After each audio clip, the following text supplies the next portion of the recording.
Welcome back to Good Day State Line. We are getting the chance to talk to our friend Dr. Kapoor from Transitions Hospice. Good morning.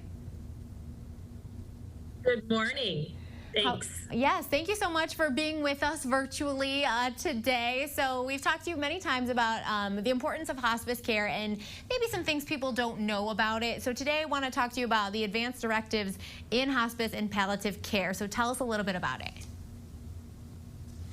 Right. So it's really important with the season that we're in, with Thanksgiving upcoming and lots of gatherings, safe gatherings, small gatherings in light of COVID, that conversations may come up regarding your family and their health concerns. And I wanted to impart that it would be a good idea sometimes in these conversations to bring up advanced directives, which means let's talk about what you would wish for if there were a threatening or life-altering situation, or if a family member were to die, what their direction would be to you. Oftentimes, we want to make sure that there is paperwork set up called the POLST, at least in Illinois, it's called the POLST, and this dictates what your wishes would be. So, as a doctor and someone who's been through these kind of conversations, what kind of tips do you have for people? Like, what's a strategy that we should use in this situation? Right. So I think the strategy that's best is to kind of bring it up in a matter-of-fact way, and maybe not so, in a scary manner, because it can, if somebody is ill, it could create anxiety. However, these are standard questions that we ask with all patients in the hospital, and it's important to know what our loved ones want. Many of us have been in situations where our loved ones get ill or go into the hospital, and we don't know their wishes. And that happened to me.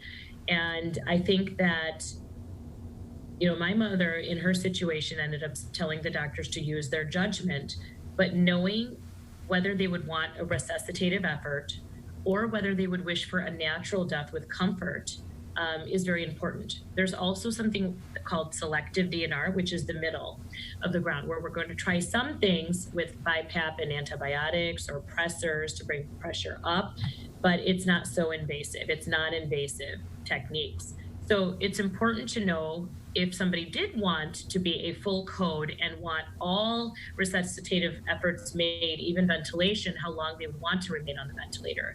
So sometimes you can utilize resources called the 5 wishes, which brings up in a kind of non-threatening way, but sometimes just having the conversation about what would you want if you were really sick is just a very non-threatening general way of doing it. And it is so important because you don't want to be in that situation where you don't know the answer to it. And the only way to not be is to talk about it, right? Right. Exactly. So with that being said, we also want to have you discuss with your family members who would they want to designate as their healthcare power of attorney in an emergency. Sometimes picking a person in your family or your spouse might be a bad decision, especially if they're a person that makes very emotional decisions and wouldn't let a person go if that's what their wish was.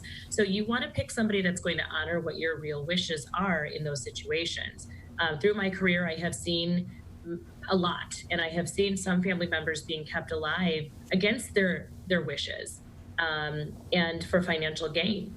So we really have to make sure we're making those decisions ahead of time, as hard as those conversations may be. Well, that's one of the reasons we like to have you on the show, because you're really, really good at explaining the importance of all of these things. Obviously, we know just from your title, you're a doctor, you work at Transitions Hospice. This is your job and your life to deal with all of these things. So we want to know, where can we send our viewers if they want to send you a message or they want more information? Where's the best way to contact you? Absolutely. They can look us up on transitionshospice.com, and you can get all of our information there. And really, this is what we do. It's part of our consultation for patients with serious illness, is to come in and work with your primary care doctor to delineate your goals, your advanced directives, and manage your symptoms as you're going through a very difficult progressive illness. And that is what palliative care is. Awesome. Well, thank you so much for joining us this morning. Thank you for having me. Coming up next on GDS, we're going inside a Rocktown Adventures to talk Christmas presents for outdoor lovers, and then we're giving you a chance to win a huge holiday gift pack. We'll be right back after a quick look at the weather.